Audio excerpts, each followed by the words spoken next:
Tonight we have Field of Dreams Collectibles, episode 119 with Matt Mancine. Between Two Bridges, a business-to-business podcast. This episode is presented by Wash. Visit the new convenient pickup and drop-off location at 21 Brilliant Avenue in Aspinwall, or click pickupwashdeliver.com and see how easy it can be to do the wash. This episode is also brought to you by One Tom Plumber. Fast, reliable, affordable, 24/7 plumbing and drain cleaning services throughout the Pittsburgh area. Save this number, 412-307-7622.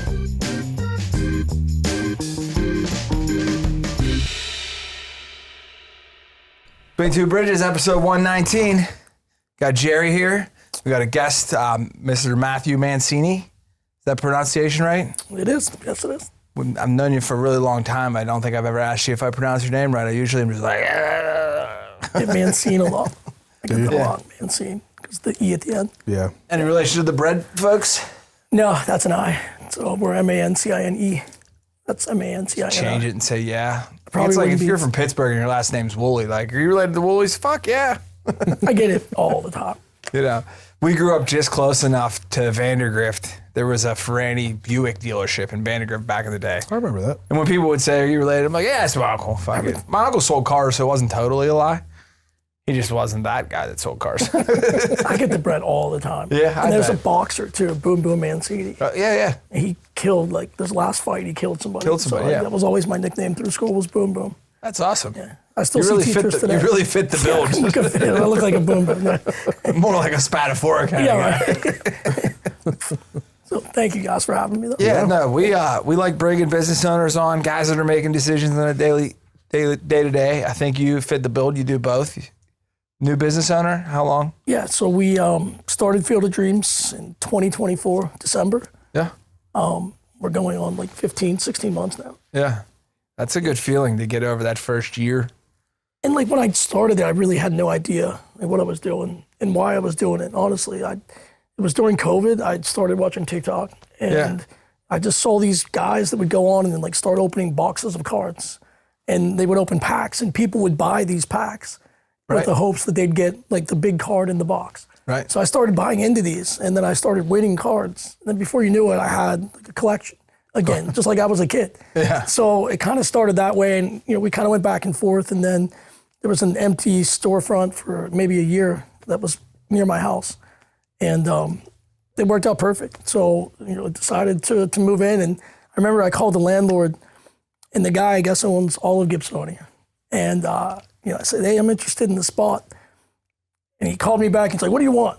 I was like, I'm interested in renting your space. And he was like, well, the key's on the side of the building. If you want to look at it, go ahead and look at it and call me back and tell me if you want it. So went in, the floor was like black and white checkered. And I was like, all right, so we're going to have to do something with that. But I put artificial turf down and, before you know it. So, but in the beginning, like I really didn't know how to run a business. I didn't know what I was doing.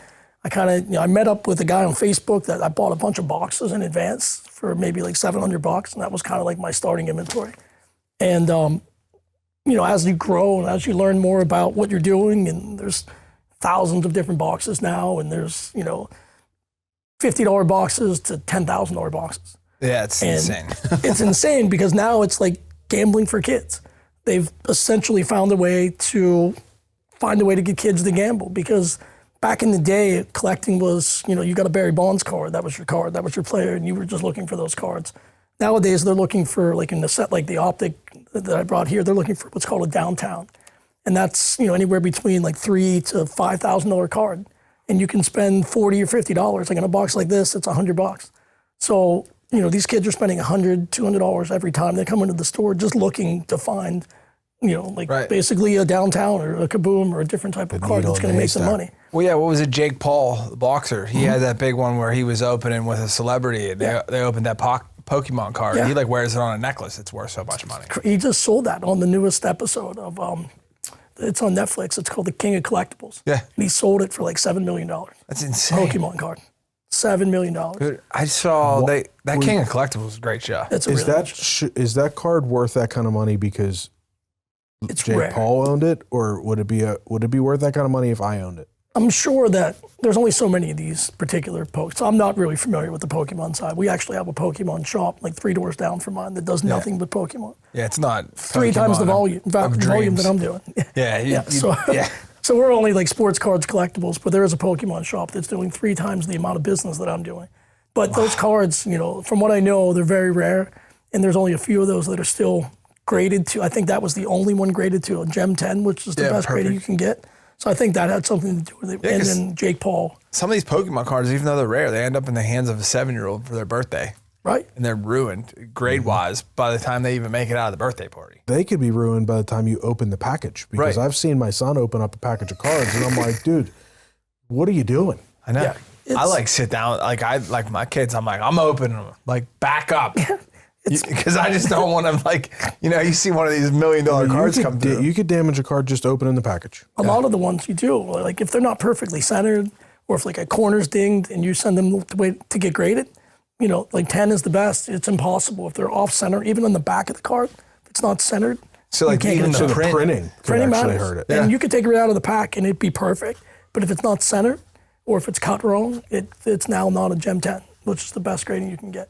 Wow. It's crazy. I find myself too, and I attribute this to like me owning a card shop is like an alcoholic owning a bar, because I open more boxes than anybody just because, you know. Yeah, you're Becky at the gas station scratching off scratchers all day long. Like, so this is like my scratcher pretty much. So, you know, it's, you know, for every case I buy, I'll open one box myself, just because I still love the idea of opening packs of cards. It still like brings home my childhood. If you open up that pack and the cards on there are not collectible, are they still decent to have an inventory to sell as 1s and 2s, or how do you get rid of those ones? So we have like $1 bins basically. So we'll put like all the base cards or ones that, you know, aren't like, so there's different parallels. In every box, like a box like that, you might be guaranteed to get 1 signature.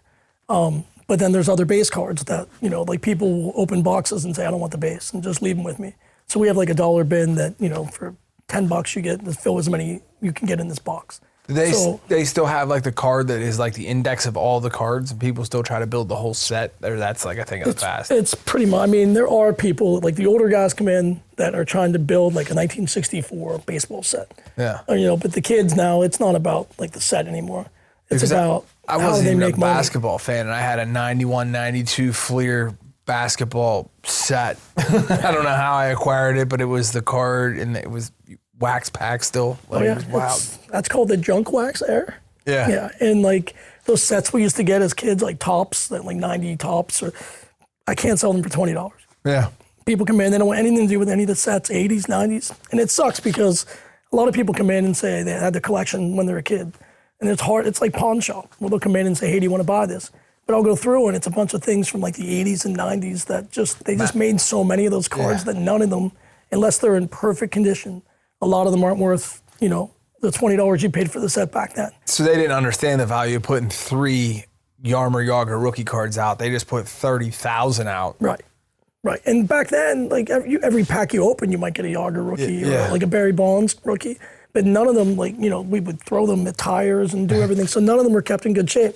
So now if you get a Barry Bonds rookie that's rated like a Fleer 87, that's Gem 10, it's worth like $700, $800 in perfect condition, where there's a million of them made, but only the ones in perfect condition are worth more. You know, yeah, because I guess their marketing plan was, hey, if they want Barry Bonds cards, we got to put them in there. Yeah. So if 1 out of 10 packs has a Barry Bonds, they're going to sell more packs. It's changed though, because like kids now, you know, like they have their own business. Essentially, these kids and their parents come in and watch me deal with 10-year-olds, and we're negotiating back and forth with 10-year-olds where they see a price and they'll say, hey, will you take 20 instead of 25? And then they're on their phone and they're taking pictures of cards and seeing what the value is, like what the most recent comparable is. So they'll go on like an eBay app, or what we use is called Card Ladder, and it shows like the most recent sales on these cards.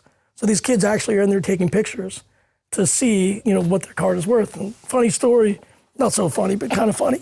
I have this kid that comes in all the time with his dad, and they sit there and look through the dollar bins for like hours.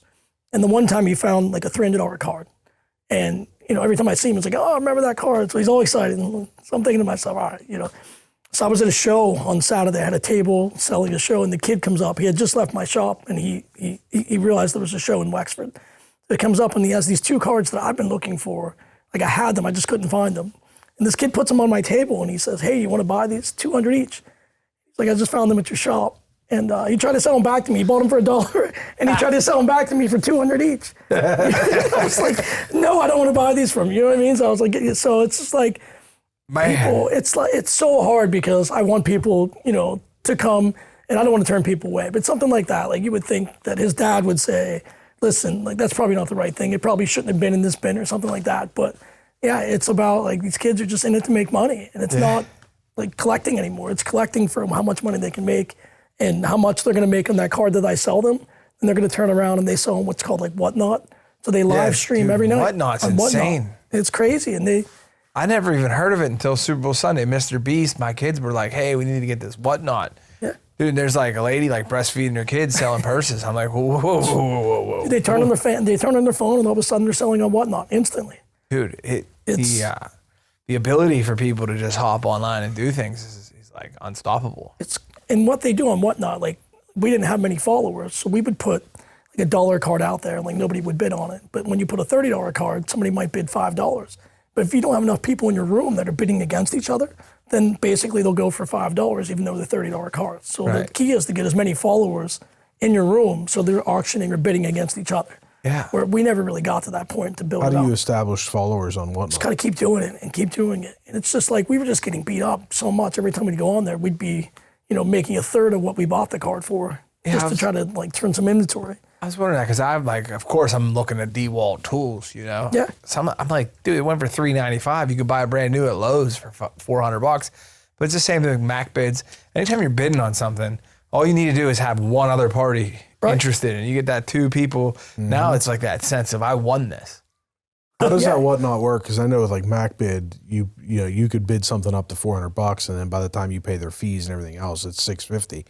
How's Whatnot work as far as that goes? So I think there's different ways you can sell. So you can start it at say $1 bid, like $1 auction, and then it can be like a 10-second thing. So you have 10 seconds to bid, but what happens is every time someone bids, it resets the clock. So you go back to 10 seconds. So you keep bidding against each other, and then you know the last man standing basically wins. Or you can do buy it now, where they can just go on and say for $30 you can buy this card. So there's different ways you can kind of place the bid, and it resets itself. What's their take? What's Whatnot take? I believe they take 8%, whereas like eBay takes like 13%. And your landlord takes 22%. Yeah, right. So I mean, up front, like with payroll and inventory, we're talking like with $6,000 a month, just to open, just to have the store, just to function. With bills, utilities, payroll. So that's a lot of cards to make up. It's $6,000 a month. Yeah. But you know, it gets better. The longer you stay in, the better. Like people know to go there. You know, the story about that kid finding that card probably actually has generated you revenue because he told his friends, and they're like, "We got to get down to this $1. We got to go look at this. This dude doesn't know what the fuck he's talking about." Yeah, right. And like I'll give shirts away just so they wear them at school. Like I'll do everything I can because that's the kids are what it makes it fun too for us. To see a kid with his dad in there and not on his phone all day or playing games, and it's like connecting again with it. So it's more like a community, like a cigar shop almost, where like once a month we'll do a trade night. And I'll get pizzas, and we'll get like a professional baseball player or someone come in. Jason Grilly. We had Jason Grilly, awesome guy. It was an awesome guest. He was good with the kids, but just to get people back in the mode of like communicating with each other and being with their family and like doing something together with your son. You can come to the card shop again. Yeah, and like I'm you trying need to a create pog that. night, dude. Yeah. Do some pogs. Dude, I remember pogs. That was a good time. Yeah, you think about it, you kind of got in it probably a little bit later than you should have, but it's still like, you're in a great area, big community of kids. Yeah. You want these kids to do something. And it's cool. And it's fun to negotiate with kids. Ultimately, I lose money, and I understand, but it's better for the community to have a cool place where kids can hang out, where they're not getting in trouble, where a lot of times, I shouldn't say this, but parents will just drop their kids off and go to Target or Walmart and leave them just in the shop, where I've become like a babysitter at this point. But they trust us enough to know that like it's a safe place, that their kid can hang out, that a lot of times they sit out in their car and they'll sleep, and the kid will be inside for an hour or two just either talking or hanging out, or we have Madden tournaments and do different things. That's awesome, because like these are the type of kids that don't necessarily have another outlet. Maybe they're not athletic, they don't like to play sports, or all they know is their phone. Yeah. And pretty much that's all they've grown up with is being on their phone. But this gives them that, like, I can't wait to get to the card shop, like after school, like they're excited to come and hang out. And it gives you that, you know, feeling where lose money, win money, whatever it may be. Like, I just feel like it's a place where they come to hang out, that they know it's safe and fun, and that they're not on their phone all day. And, you know. It's also teaching these kids a little entrepreneurial spirit because they're out there hustling these cards. Like, hey, you know, I could buy this card here for $10, and this website says it's worth 30. So I can buy this card and I could triple my money. Now all of a sudden you got a 10, 11-year-old starting to think like a business owner. Right. Yeah. And they've done, and the parents kind of sit back, and like a lot of times the kids know more than the parents about the cards and about like the different sets and the different things that are coming out. So it's the parents sit back and sit there. They're actually on their phone, and the kids like negotiating with me. And, this is like core memories they're gonna have for the rest of their life. I mean, I remember so many things about like just baseball cards growing up and stuff. Like your uncle would come over and give you a pack of cards. It was awesome. Right. Dude, I remember years ago, I was at the Civic Arena, it had to be in my early 20s. And they used to sell, that was like one of the few places you could get cards, 20 years ago, was at the arenas and the sports venues.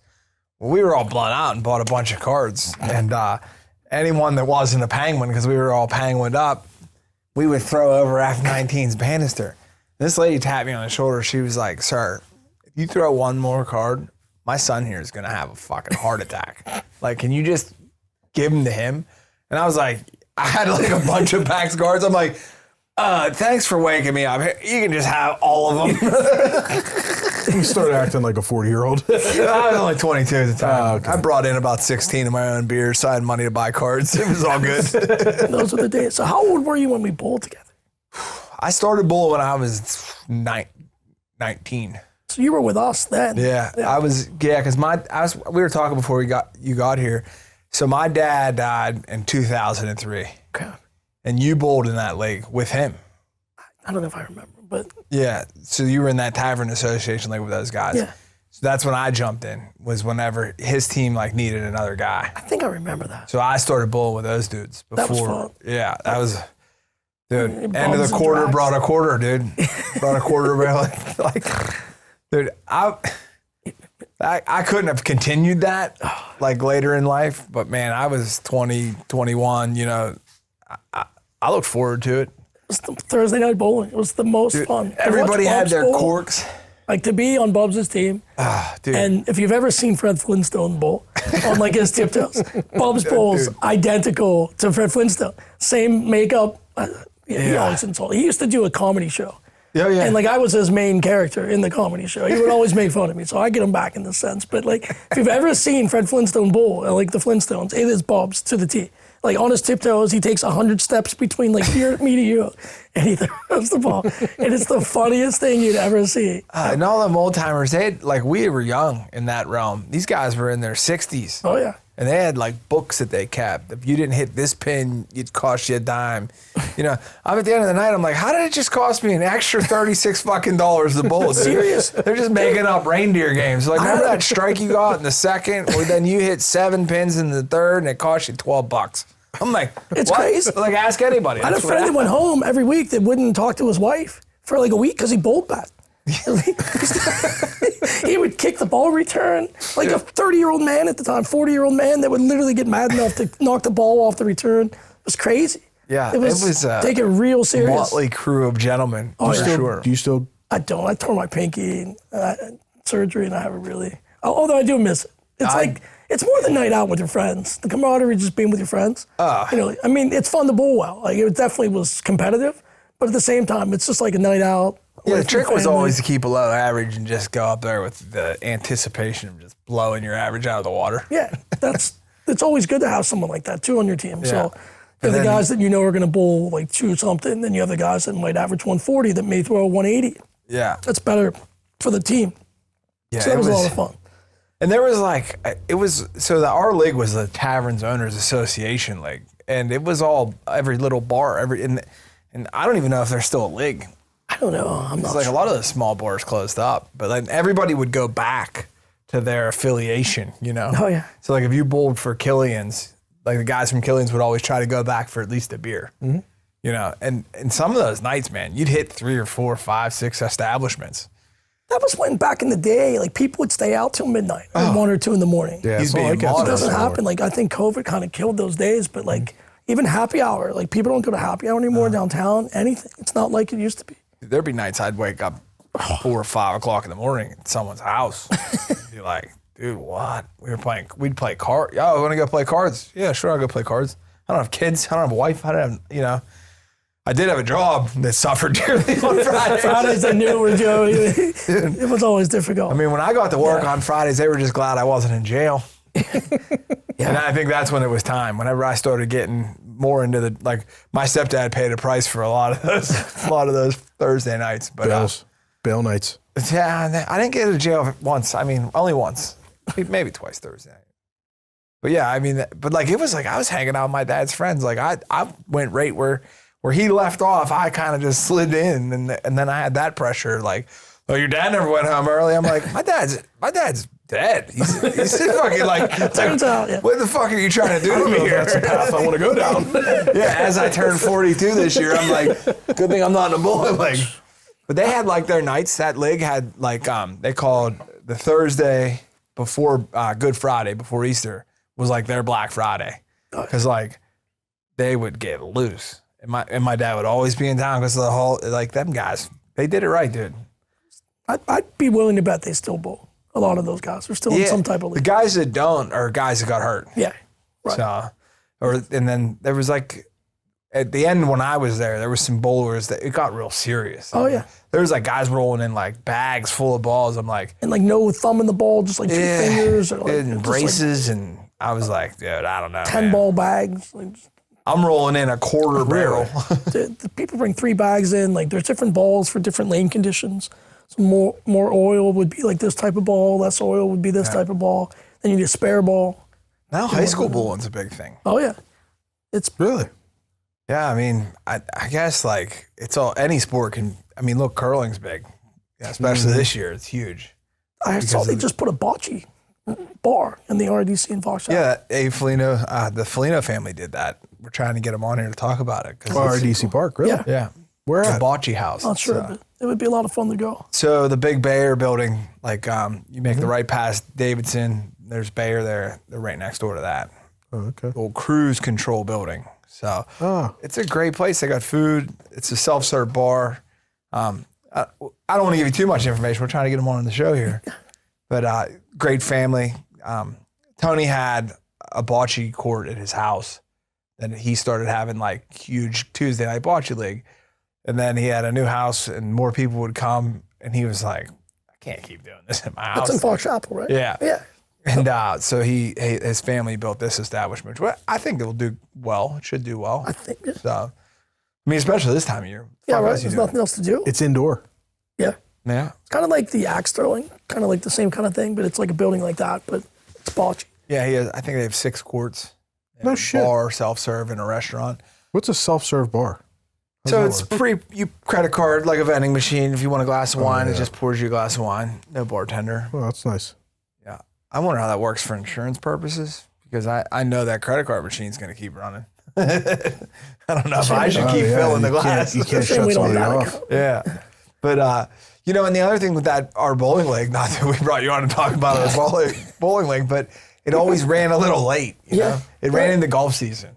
Yeah, right. That's where And it there became. was nothing worse than on like a 70-degree Thursday night Yeah. to have to throw the bowling ball and fucking drive past 3 golf courses. Yeah. There's nothing better though on like in the middle of the winter. There's Yeah. nothing else to do. That's like the one thing every week you look forward to was like bowling night. You know, like it could be 3 feet of snow. They would never cancel bowling. Never. No. You just didn't bowl Christmas or Thanksgiving. That was it. Yeah. Other than that, There was a lot of fun back then. yeah.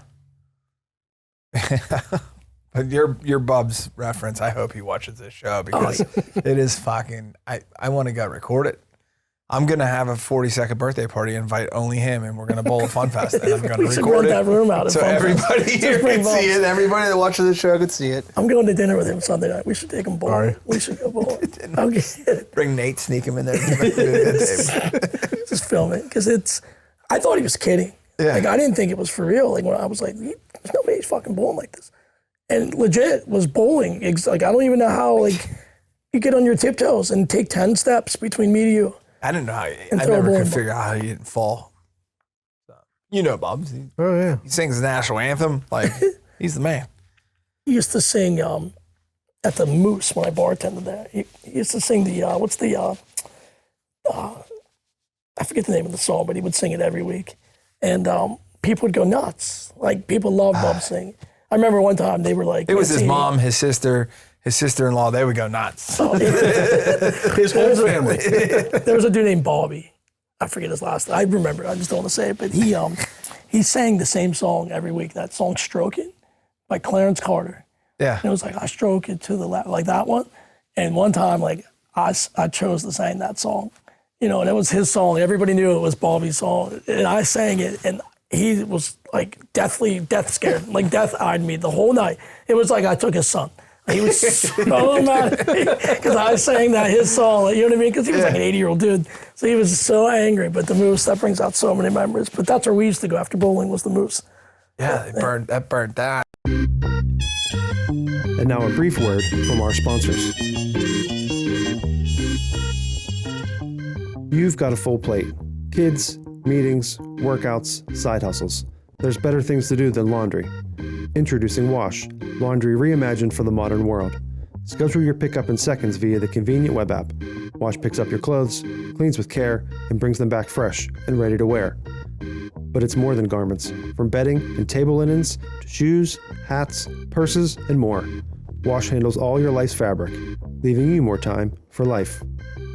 Visit pickupwashdeliver.com to see how convenient it can be to do the wash. And now, back to the show.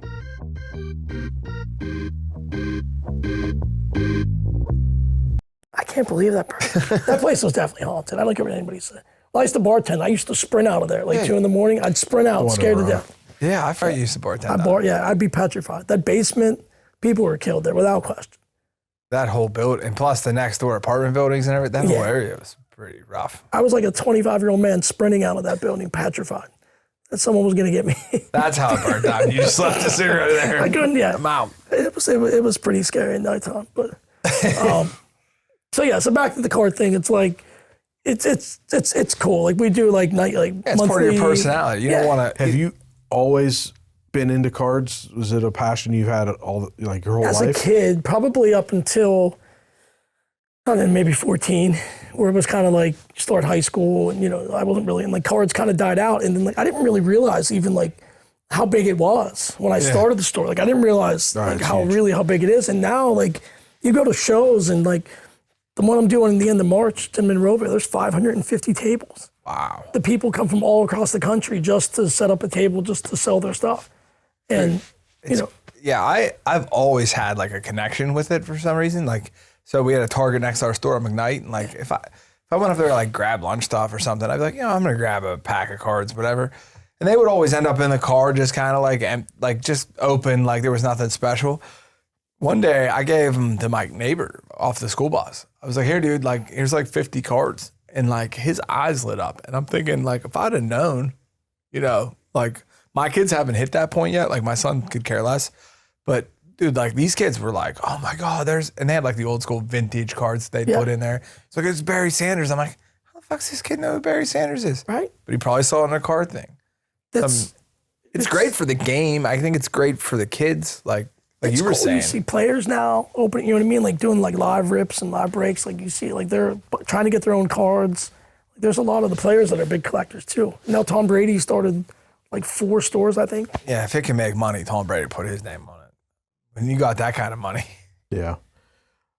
If you have a card and you get it signed, does that help or hurt the value? So if it's signed to say like, from so-and-so to Joey or whatever, you know what I mean? Like that's not, like that's going to be like specialized to you. So that's not going to have value, but it's called on-card autos. So you can actually get them in the boxes now where they have signatures, but some of them are like stickers that they put on the card as their auto, which is truly an auto, but then some of them are truly on the card. So there's on-card and then sticker autos. And then there's also like pieces of the shirt that was the big one. Like game used, like they have game used like bats. They'll cut a piece of the bat and put it in the card. Like batting gloves. I opened one pack one day that was a piece of the base that Ellie De La Cruz stole that night, and they cut a piece of the base up and put it in the card.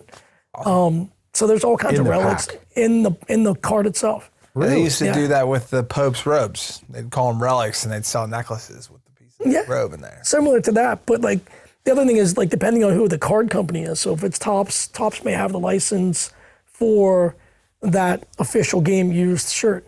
But like if it's a Donruss, they don't have a license, so they can only like you can put the shirt on and then they cut it up and say it was just the player touched it, but it's not game worn, so it's not worth as much.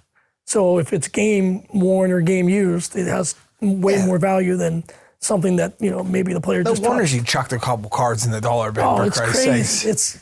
And there's so many different types of Donruss and Panini and Topps, and there's different sets that come out. Like there's Bowman, there's Bowman Chrome, there's Donruss. Is Beckett still in business? Like remember the Beckett book? Beckett's big in the grading. So essentially, there's different grading companies, but only like 2 of them are at the top that are worth anything. So you can send your cards to get graded, but if it's not Beckett or a PSA, then it's not valued at the same as say like CGC, which is another grading company. But they just increased the price. This PSA company we use, I'm probably sending 100 cards a week. And I don't trust the postal system at all. You better be sending them like FedEx or something. But it is FedEx. That's the grade is 23? 23 is the least. That's 95-day turnaround from when they key it into their system, not even when they get the card. It's 95 days from when they key it into their system, which could be a month after they get it. So you're talking like 6 months to get your card back, and it's 23. Now you could pay more. You can expedite it to $50, where you may get it back in 30 days. But if your card's not worth $100 and it's cost $50 to get graded, then you really have to pay attention what's the break-even point where most of the cards aren't going to get 10s. Like everybody thinks their card's going to get a 10, but they're so tough on grading now just because centering and the corners and all kinds of the surface that it's very, very difficult to get a 10. So a lot of times, like they even make an offer to buy the card back from you, and the offer may not even be what the cost of the grading was. So so they grade the card for say $30 a card, and then they'll offer you say $40 for the card, including the card being graded. And what I've heard they're doing is actually buying the cards back and then regrading them and then selling them. Scumbaggy. They've been caught doing it a couple of times. So there's a lot of controversy within the grading. But there's only a couple of companies that have been reputable that people send, because if it doesn't have the PSA logo, then that PSA 9 might be an SGC 10.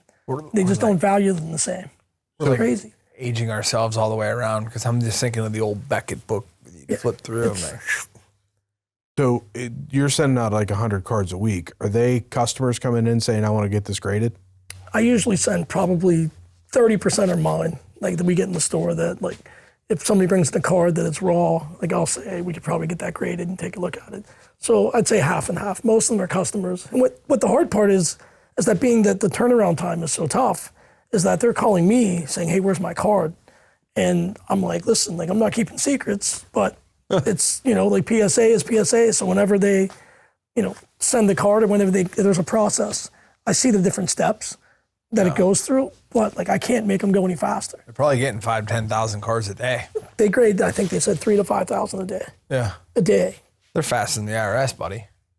It's nuts. And it's a human grading it too. So you might find somebody that's having a bad day that your card now might be a 9 instead of a 10. And the difference... They were a bowling leg on Thursday night. Yeah, there's a bunch of threes going out the door. Yeah, and it's human grading. So like they say like a raw, like if we'd open up a card and it was a downtown, say, that might be 300 if it's just without grading. But if you get a grade and it gets a 10, it's 5 times the amount typically. So if it's a $300 card, that card just becomes $1,500 if it gets a 10. So the difference between a 9 and a 10, that might be a $500 9 as a $1,500 10. So it's a huge difference. And you can get cards that are $100,000. So that grade means everything because, like between 9 and 10. So you, God forbid, it gets an 8, it could be a huge difference between the cards and the amount that you get. And that's what a lot of people come in. And a lot of times you might get a grade. And what I do, I'll cut it out. If it's a 6, like if it gets a PSA 6, I'll pay the $30 to get the card back and I'll take it out and sell it raw or resend it to try to get regraded. I had a story. I had one. It was an Aaron Judge downtown, which is a rare card. And I bought it off a guy, and I sent it to this company called SGC, which is like third in line. And it took like 30 days, and it was like $25 to get graded, and it got a 9. I didn't believe it, so I cut it out of there and I sent it to PSA and it got a 10. I paid $500 for the card up front and I paid maybe $50 with grading fees. I sold the card for $2,200. So but if I would have sold it as an SGC 9, it was only worth $600. But the fact that it got a 10 for PSA, it went to $2,200. You're saying cut it out. They have a encased card. They put it in a hard plastic case. So basically I have a tool that you actually cut it and open up the case and take the card out. So you're taking like a $700 risk. Right. And it's pretty dangerous because you bump the corner or you nick something. It's any collectible though. You know what I mean? Like it's just cars are like that, you know, original paint, not original paint, full off restoration, you know, like sometimes I've seen like Meekum where like cars are like a replica, like not a replica, but they're all original, but like the paint's like is not right. Like it's actually the paint quality is too good. It doesn't match the air. It hurts the value. Yeah. You know? It brings a piece of like these people's childhood. Yeah, it's like artwork. It brings a piece of their child. Like they want what they had when they were a kid. It brings them to a place that they remember collecting with their dads or their family members, or they remember driving in that car when they were a kid. Yeah, and we lived in the era growing up, like he said, all of our baseball cards, even if you had every single one that you bought from like 1990 to 1998, there's none that are worth what these cards are now, because they know, these manufacturers know, they put a rare limited amount in, or the old ones where like they all did get ruined and were in floods and house fires and dust bowls. And now they put numbers on cards. So the green one might be like 1 of 15, but that same card might be a blue and now it's 1 of 25. So they have different, there's only 15 of these ones made if it's green, but if it's, red, it might be out of 50. So like that makes the rarity of the card too, where that card's worth far more if it's numbered to, 10, or there's 1 of 1s that, so, there's no price. I mean, it's impossible for you to know everything about the values of these cards. So what are you using? Like if somebody comes in with a card, how do you know what it's worth? So we use a couple different things. So a lot of times I've seen a lot of the cards, but there's ones that come in that, 1 of 1s, like how do you price a 1 of 1? So we just take, comparables, like what's that person's signature worth flat online. So we'll go look and see what it's worth. Other cards that look like this one that may be similar, we'll take, but we use a software app called Card Ladder.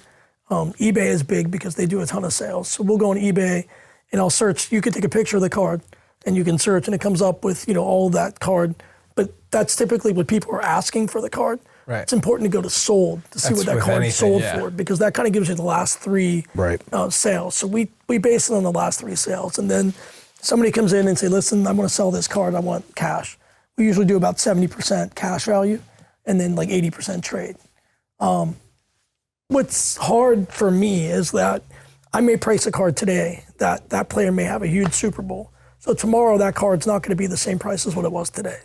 Or if it's not football season, like football season's over. So now, the football season dies down, so the interest is now baseball. So those cards you might have spent, $700 if it's a $1,000 card, that card might go to $500 if you don't sell it in time. So it's really key to know like when the player's at the peak, like when to sell, when to buy low. Like now I'm buying rookies or like for the draft coming up. So I'm trying to get all the players that are going to be at the top 10 in the draft and just buy as many as I can, get them graded now. Hopefully I'll get them back before the draft. So those players like Mendoza is a big one. Yeah. I just got a Mendoza rookie auto card.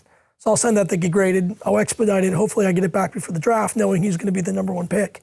If he's the number 1 pick, that $300 card now just became a $1,000 card. Yeah, now you got to pay attention to like current events, like the rookie from Atlanta that just beat up 9 police officers. Like you might as well just clear those off the shelf for now. It's like the stock market, where essentially and it's crazy to say that like when players die or when they go into the Hall of Fame, that their values shoot up through the roof. It's funny. I have a Redskins Dwayne Haskins jersey, and dude, I remember right after he got hit by a dump truck, like all his shit just went. Right. I mean, like not forever. So morbid to think, but that's, people, because that card can never change value because he's dead. There's nothing he's going to do that's going to cause that card to go off. I love the stories about Arnold Palmer's signature because he signed so much that like when he died, like it didn't impact his signature value at all because he signed so many autographs. How do you feel about the Bonds and the Clemens and the Hall of Fame thing? I think the Hall of Fame's a joke. I think Belichick not getting in, it just proves it. Right. It's like something like Bonds. Like you still have to hit the ball and you still have to take the walks that he took. And there's nobody better at either one of those things. That no steroid would matter. You still have to hit the ball. I think there's just too many Pirates in the Hall of Fame, so they just don't want to let them in. Steelers too. They gotta thing look at too Clemens and all those guys. The other thing about steroid use, I think, is that just taking it isn't necessarily gonna give you. It still takes work. Lots of dudes Still take have to hit the steroids. ball. Your hand-eye coordination still matters. Where we don't know what the players back in the day were doing, or if they were doing whatever their version of the steroids were. But it's such like Bonds cards should be worth 3 times the amount that they are. But in fact, he's probably one of the best players of all time. That he may not get in the Hall of Fame, but if he does, his cards are going to skyrocket. Dude, and nobody steroids don't account for all the times he walked. Right, that's what I mean. Like he didn't even see as many pitches as a normal guy would have seen to break that record. Right. They just kept walking him. So there's cards like that I buy. Yeah, there's a guy locally, radio show host, Mark Madden. He always says they're the halls of very good because, how do you have a Hall of Fame and like you have a guy like Larry Fitz had a Hall of Fame career. I agree. But to say like Heinz Ward didn't have a Hall of Fame career and you just leave him on the back burner because like maybe he wasn't like the flashiest guy, he changed the rules of the game. Right. He never dropped a pass. Yeah, he's permanently a fixture in NFL history. And I think that's what the Hall of Fames are for, to honor the history. But then you got a guy the coach that won the most Super Bowls ever. Yeah, the fact that Belichick didn't make it in the first time. In fact, who was the running back that got in from San Francisco? Was it the running back? Yeah, that's Clark. Where we can't even say the name of the people that are getting in. It's like what's his name? This guy with the sleeveless sweatshirt He was good, but he wasn't Hall of Fame good. He wasn't Belichick good. Wasn't Frank Gore? No, but Frank Gore might be a Hall of Famer someday. Well, he that's played what 100,000 years. I keep listening to, obviously Tomlin's gone, right? And I keep hearing all these announcers and analysts that are all talking about Hall of Fame coach Mike Tomlin. Hall of Fame coach Mike Tomlin. If Tomlin gets in first ballot, Racist. And Belichick didn't, there's something wrong with the system here. Racism, man. How could that possibly be in the Hall of Fame? I mean, there wasn't one coach that moved on to be anything after they left the Steelers from Tomlin's regime. He never had a coach. Hired, right. Yeah, he never had a coach move on to be any good anywhere else. Yeah, I just think going back to the Belichick thing, I just think that it was a snub because of the deflate gate and that stuff, and then he'll get in next year. But I think if you're him, I wouldn't even show up. Yeah, you've already publicly do you think that snubbed me. the North Carolina debacle had anything to do with it? Because the rules are the rules. He was eligible. If he was still involved in the game and was somewhat retired. I'm not talking about that. He just didn't really do well. Yeah, but it's the Hall of the NFL. Was he still a coach there?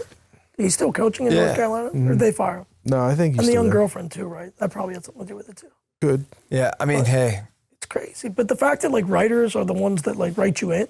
Dude, where was she at? I hope it was AI, but if not, it's hilarious. She was somewhere that he was for the Super Bowl, and she wore an Asian massage parlor T-shirt to make fun of Bob Kraft. The forehands. Yeah, so Bob Kraft is obviously a Hall of Fame owner. Yeah.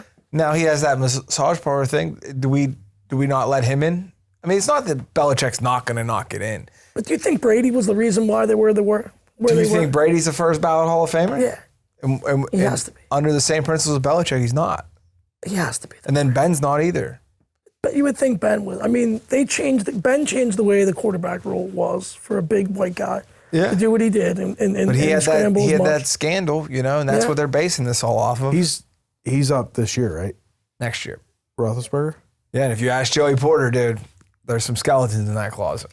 We kind of knew. He was always one of those players that We were young enough to be in those clubs and bars that he was in. Yeah. I mean, I don't think we appreciated it when he was here.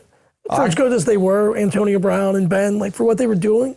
Because there was so much other things that Ben did to himself that caused them to look like such an asshole. Missed games. I mean, he missed suspension games. He missed motorcycle accident games. He would leave the field and everything would be hurt and he would come back like a hero every game.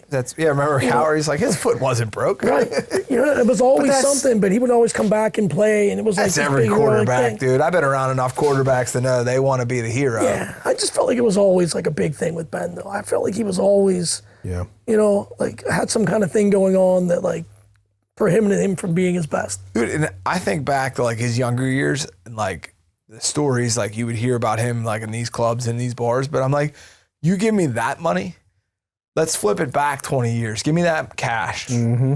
Give me that access. We'd all be doing that stupid And let's shit. hear the stories. No, when do these kids grow up with money? Like they're all from, Yeah. you know, like, I mean, not all of them, but like, imagine just having $10 million after not having Well, being it's going to negative. be worse now because these kids are making that kind of money in college. yeah. But they're all cognizant of having phones everywhere and cameras everywhere. Well, we didn't have that. Yeah. So like, you know, there are some pictures of Ben with his drink like a champion t-shirt on. Those were like the fuck snap. They had to go get them developed. Yeah, like right. it was 17 days before you got those pictures back from Mecker Drug before you were in trouble. Yeah, right. Drug. And now they're teaching like personal finance and stuff in school too, where they never really taught that when we were younger. Oh, and then these NFL teams have liaisons, you know, and I mean, I think They still do a lousy job. right, and that's what I heard about George Pickens. Everybody in Pittsburgh is like, why'd you get rid of George Pickens? But I know some people that have said, and I've heard it from multiple people now that have had connections with the sheriff's department, said the dude was terrible. Like he was a ticking time bomb here in Pittsburgh. Like he had to have 2 off duty with him all the time because he was going to get in trouble. And then his mom was even worse. They kind of knew that when they drafted him. He kind of had Dude, like he'd get 50 parking tickets a week. That's when you know you're throwing your hands up saying, fuck the free world. Like when you're getting 50 parking tickets. You ever see the Johnny Manziel special on Netflix? Dude, he was a mess. Yeah. That's pretty crazy. Yeah, it is. He just didn't give a fuck either. He really didn't. He just wore a disguise right into a casino. That's the best. And then just quit. Yeah. I'm out. He just missed something. He was supposed to be somewhere, and he missed it. He apparently had a stomach bug. But I'm like, Manziel, you don't get the benefit of the doubt, bro. It's Like- Manziel. Yeah, he's 20-year-old Franny not showing up or something. I'm like, oh, I got a stomach bug. He's like, wasn't it Thursday night last night? Yeah, you pretty much had a stomach bug every Stomach Friday bug, morning. a.k.a. hangover. It was called alcohol poisoning. I just wasn't willing to admit it. Yeah. Just happened every Friday. I got a stomach bug. I had to have my stomach pumped last night. Now, like, does that stuff carry any value? Like a guy like Manziel, does he still have any like say, or he's just It's washed? so rare. Like I think I had one Manziel card, and it was right after I saw that Netflix documentary. I just wanted to have it because I really liked the way he lived his life. But Did that Netflix documentary help his value at all? no one even knew who he was, which is crazy because it was such like a Yeah, the quick thing to kids happen. like that you have in your shop, do they care? Like, you know, Will Howard gets drafted by the Steelers. They all want a Will Howard card, or they just know there's no value in it. And Quarterbacks usually it seems to be like I'd say Caleb Williams, Drake May, like those but guys. they don't the have rookie. like black and yellow. They don't have the fever. affiliation anymore with the Steelers. Yeah, It's because like that's the way I was, dude. I got 100,000 Rod Woodson cards if you need Yeah. one. Like, back in the day, like Sundays were fun. Like we would get the newspaper and like we'd get up and see all the different lines and we'd get so excited for the Steeler game every single week. Kids don't even watch, like they're doing fantasy football. They're worried about their card values. They're not watching football for football anymore. They're watching football for fantasy football, or they're watching football to see what their player is going to do, like Drake May. Like there was people that literally were buying Drake May cards just in case he won. in case he won. And that card I had somebody try to sell me a card that said this card's going to double tomorrow if he wins. And he's probably right. He didn't win. But he didn't. But Sam Darnold, you know, nobody asked. I sent him a message during the game. I said, Drake Mason Rudolph showed up last night. That's funny you say that because Mason Rudolph's agent reached out to me a couple weeks ago. It's him and He wants a job? lineman. They were asking to do a signing, and he said, "Well, typically we ask for $6,000 to $10,000 for 2 hours." I was like, "For Mason Rudolph, yeah, $6,000 to $10,000 for an appearance to have Mason Rudolph come to your store and sign for 2 hours, and then you could talk about extended time." I was like, "I wouldn't pay $1,000. Honestly, Right. who's going to come see Mason? I mean, not that he wasn't a great player or whatever, but like, it's going to be hard for a kid You know to what? come in. There's a and sign. cult following of Yinzers that love that dude. Backup quarterback's the number one position in Pittsburgh, dude. But he played, and it wasn't very good when No, he this played. last year was not. No, but yeah, they wanted $6,000 to $10,000 for Mason Rudolph to come For 2 hours. 2 hours signing. He said, "Well, what do you think is fair?" And I was like, honestly, I paid Curly like $500, and he was so cool and appreciative. Yeah. You know what I mean? It was like, you know, we got a percentage of every card that he signed, and it wasn't about the money for him. He really genuinely enjoyed being there with the kids and kind of like interact. Pittsburgh's like tight knit enough that you could get a guy like Brett Kiesel. He's in your neck of the woods. You know, you can get those guys. Yeah, yeah, And they'll do it for pennies on a dollar because actually they just want to keep their brand out there. yeah, Yep. right.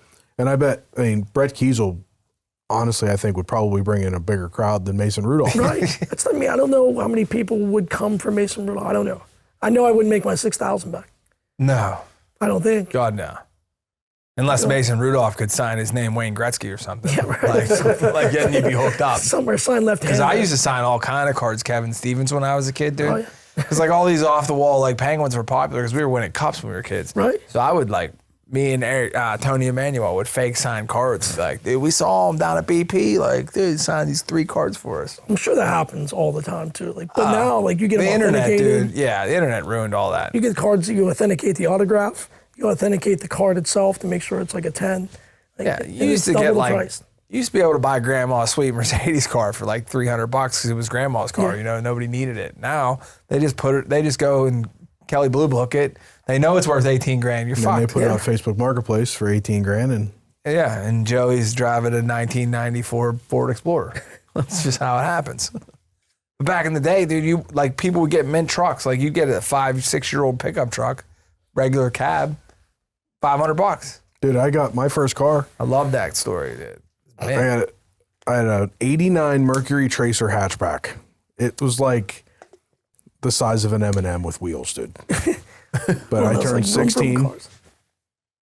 and a friend of my mom's, who was an older lady from Verona, her and her husband had this '89 Mercury Tracer hatchback, and her husband owned a big Lincoln. This car had it. Now I was 16, so this is 2000. Okay, so this car's up there in age, right? Had 29,000 miles on it. This fucking thing was mint. Cream puff. The only thing wrong with it is it had door dings all down the one side because her husband would bang the goddamn door from the Lincoln off of it every fucking day. Okay, everything else was perfect, and they didn't need it anymore. So she asked my mom. She's like, "Jerry's turning 16, right?" And she's like, "Yeah." She's like, "I want to give him my Mercury. I don't need it. He can just have it." So I'm like, okay, like, sweet. That's great. So I got this car, had 29,000 miles on it. Dude, they had it detailed for me. Like, when I got it, it had like carpet steaming stripes in it. Okay, like she went Just all wondering on out. the Price is Right. Dude, that car, that was my car until I turned like 18, and I bought my first new car. And I traded it in for $500. This episode is also presented by One Tom Plumber. At One Tom Plumber, in-house licensed plumbers bring rapid response and expert solutions straight to your home or business. Whether it's an emergency or routine plumbing service, they're your one call 24/7 to clear the problem and restore comfort. Trusted across Pittsburgh and surrounding communities with transparent pricing, respectful service, and true reliability. Save this number for when you need it most. 412-307-7622. That's 412-307-7622. Or visit BetweenTwoBridgesPodcast.com/support. All right, We're back. we're back. You don't have your note sheet this week. No, I've known Matt for so long. I didn't need a note sheet. I know. I remember the first time you brought your name. I was like, I know fucking Mancini. That's the way it is with everybody.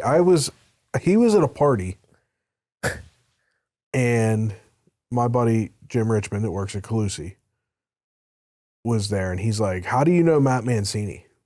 And I'm like, "Dude, I've known Matt for so long. Like, he's the guy. He's the guy I work with for credit cards. Like, he's the one that got me into it. You know what I mean? Like, I processed through his company and all. Like, I've known Matt for years, dude." And he's like, "I'm at a party with Matt." And I think you knew him from a long time Jim ago. Mowry, actually, he kind of was like my partner in this business. He owns like 10%. Okay. But he was at Jim's party Okay. somehow. So I was like, we just started talking. And then he said he was from this area. I knew you somehow. And I called you and I was like, dude, how do you know? Or he might have called you. Yeah, but that's who it was. Yeah. Yeah, that's so many why, people like I that. mean, It's a small world. Yeah. it's a small world. That's You're why. like shit. You're everywhere. Yeah. And the car Everybody shop's knows good you. for me because like I see like people that like I haven't seen in years and they'll know that I own the shop and like, hey, I'm in the collecting. Like people I never even knew or may not Closet even been friends collectors. with that now are like texting me like, hey, I got this card. Like, can you take a look at it? So kind of like, it brings back a lot of old. You're like, dude, your Dennis Rodman 92 Flair ain't worth shit. That's bro. the worst I don't care if conversation he's to in a have. Pistons I was jersey. saying to Joe during the break here, like Vinny, my son, he's 11. He's obsessed with football. Like he watches like if he's on YouTube all the time watching clips, like he knows so much about so many players, these stats, he just knows so much shit. He's not started his into cards, and I would love to get him into that. I'll be careful, buddy. Yeah, but I could, I'd teach him the money side of it. Yeah. And be like, hey, like save your money, buy a pack of cards, and then, see if you get anything. And then, you know what I mean? Like, right. That's the way I feel about it. Like if your kid's going to waste $10 on a pack or $10 at a store, I'd rather than buy a pack of cards. You got a chance of yanking a $200 card out than a stuffed animal. Dude, it goes worse. The way too. It's like you said, physical. I mean, half the time, like he has a little job. He takes garbage to the street for the neighbors and stuff like that. He makes a little bit of money every month doing that.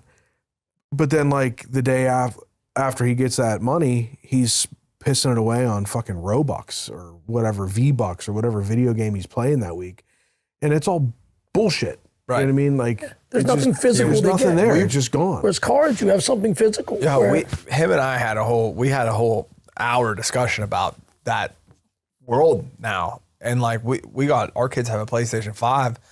They got it for Christmas, and like there's games you can play for free, right? Mm-hmm. And like I dabble a little in the pool blitz, man. The billiard game is awesome in that, but like I can see it when you're competing with people. They paid for these upgraded cues and all the gems. Like Call of Duty. Yeah, and my kids are like, well, you should just. I'm like, Dad's gonna get it the hard way, dude. Super Mario Brothers back in the day or Zelda. You actually have every day when I wake up when I make codes. my coffee, I open my free chest. I get my gems. Like I'm like, I'll beat these dudes with my regular stick. It's the quick satisfaction. When we first got an Xbox, one of the first games we got was Forza. It's a car game, and you can earn currency in the game to buy upgraded cars and all this stuff. You do it by racing. Right. So you start at like a lower tier. That's the best. And that's the way, like when I was growing up and we played like fucking Gran Turismo on PlayStation, like that's how you did it. Yeah. You just earned it, right? Well now, Dad, can I get $20? I can buy this car. Like it's not a car, dude. It's a fucking video game. It's a channel donation to a CEO somewhere making a shit ton of money. And now even crazier is that like this company I work with, they're local. Up where the Blue Haven is? Yeah. A little bit down the road. They're called The Authority. And they're dabbling into grading cards and putting in casing and things like that. But their main business is they own this company where they do all the back end stuff for like Upper Deck. So they run the website, but they have this like e-pack thing where you can actually buy a pack of cards online, open it, and they'll send you the physical cards that you get in that pack. But you can make trades with like people that are signed up for the Authority website. Like I can go in and trade Joe. Like I want this card, I can offer you this card and trade. Nothing physical happens. You're just trading from like my server to your server or my website, whatever. And then once you trade it, then they can get the physical copy. If you copy. say send me the card, you can keep it in the vault and people can look at your card collection. So now you've got like cryptocurrency. For and that's better than EFTs because EFTs are just created out of thin air. Right. This is a physical thing that I don't know how they randomize the And the packs, nice thing too is that you're going to be able to do those trading without the risk of fucking up that card. So as long as it gets printed straight. And then more important is you're getting that card because there's a reputable company behind it sending it to you. Man, they trading on found Facebook. They found a loophole there. And I forget what the guy that started the Authority, one of the guys was like the original partner with Derek Jeter who started something similar. But they're well known now. They're pretty established. Wow. This guy had to move to Pittsburgh because that's where he's from or something. He started the Authority, but they're on to something. Like that's pretty cool that you can make trades like that. But nowadays, like it's fun to have people come to the store, but everybody's selling cards. Dick's, Dunham's, I was like Kohl's, Target, Target's a big Walmart. one. Yeah, so Walmart. like you can get what's called like retail boxes, which are like those. So retail boxes are just boxes that you're not guaranteed to get an autograph, but you can. You're just not guaranteed. But if they're hobby boxes, then you're guaranteed, depending on the box, to get like 1 or 2 signatures and a better card. But a hobby box compared to a retail box, like that box might be, say, $35 at Target, whereas a hobby box might be $200, but you're guaranteed to get a signature. Yeah. So what would that signature card be worth? It depends. I mean, there's many times I'm getting a signature and the player is like a backup quarterback, but it's a signature. Pittsburgh, Mason Rudolph, $600. You know what I mean? All day long. But if it's like a Patrick Mahomes signature, and maybe it's numbered to 10 or something like that, where you have a better chance to get him in a hobby box than you do in a blaster Well, box. good on the card companies for understanding that, because you guys are the ones that have carried the weight. You know, And then the other thing is too, is like we have our Topps license, which is with Topps, so we can buy wholesale to Topps, but like we're very bottom of the barrel. So we don't get like any of the new releases. We kind of get whatever's left. But you have to buy everything, because the more you buy, the more allotment you get for next year. So they judge you based on what you buy. If you buy everything, then you get like a higher allotment. But when you actually go to the next tier with Topps, is that you're obligated to buy 80% of all their products. So it could be like NASCAR, soccer, but they say you make enough on like the football to cover your costs for like the Indy 500 cards or the Formula One or something like that. But you're required to buy 80% of all their products, or else you don't get the allotment that like one of the other stores would get. So truly, it's like they play a game and they, but where I may pay $40 online for a box like that, someone that has a direct license with Topps at like a higher tier may pay $25. So but what's crazy too is like they control it all. Like they could print one card tomorrow. Say, all right, we're gonna print one fucking, any. But they just did that with this set. They have Mickey Mantle. They put a Mickey Mantle 1967 card in one of these boxes, and they just sent it out to us. In that box right there. Could be. It could be in California, like the Paul Skeens card. They did that whole. With that kid was in California.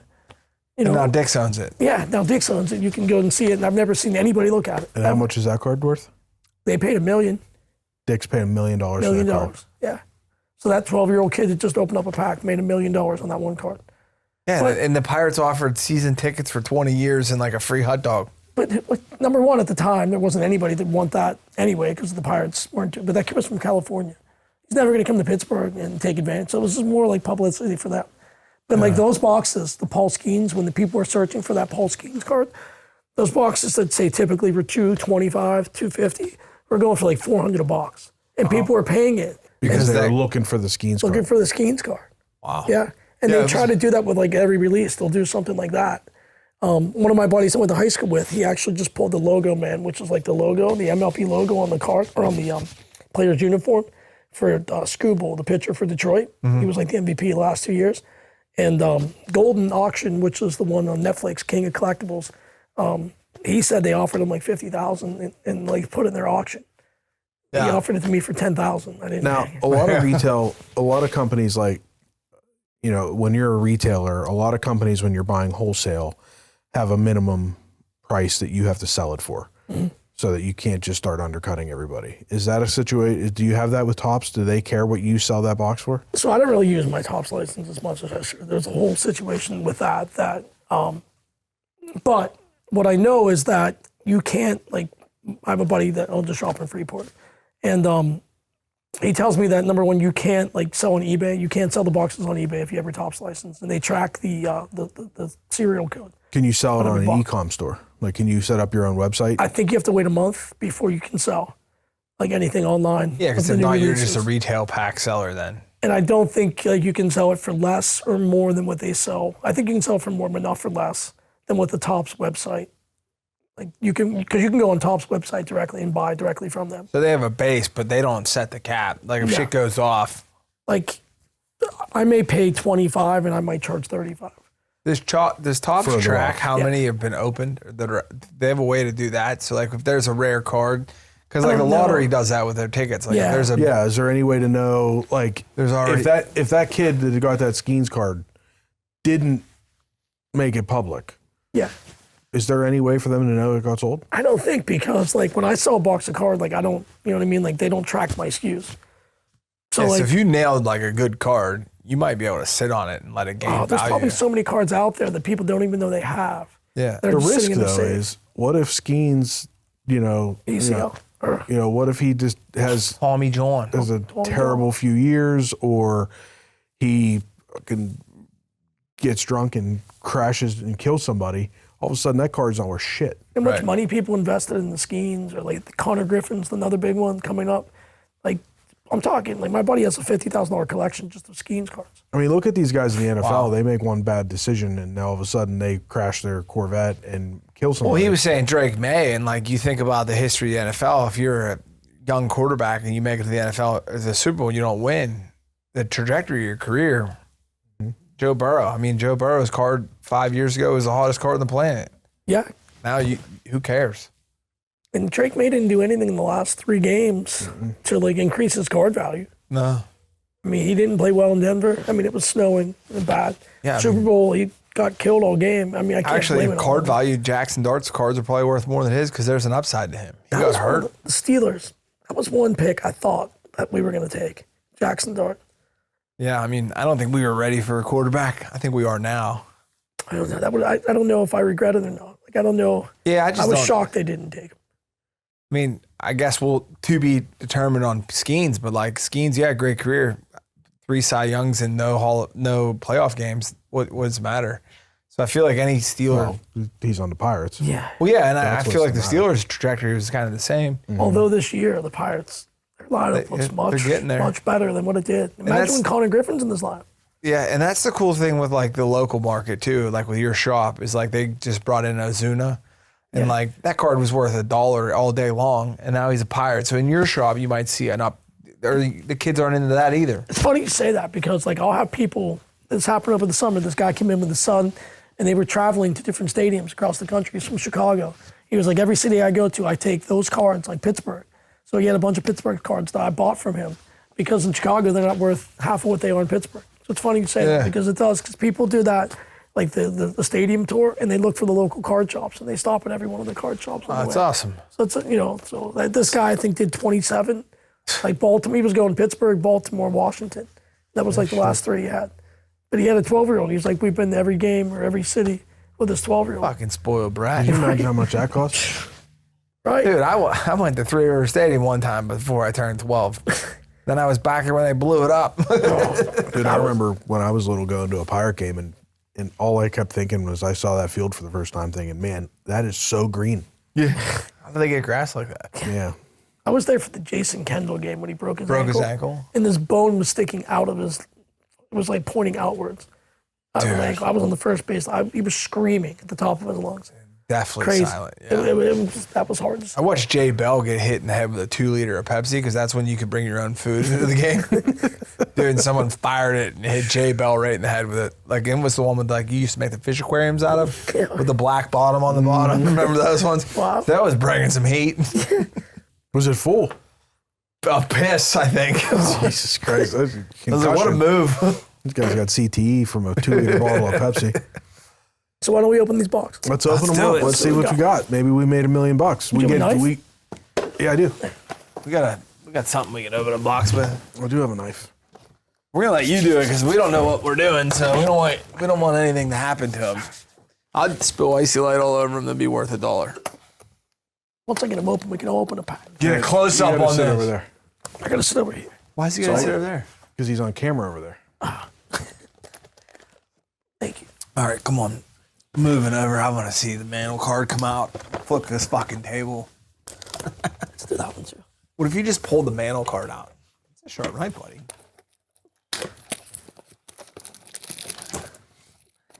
Would that be something? Don't fuck up them cards, bud. There have, could be like- some big money in them boxes. We'd be like, why does this reel get so many views? Be like, oh, because we pulled the Mantle, baby. Everyone take 2. I'm like all nervous now that you told me how this works. Here you go. I'm afraid to open We'll them. start with these first. Take the middle one and the top one.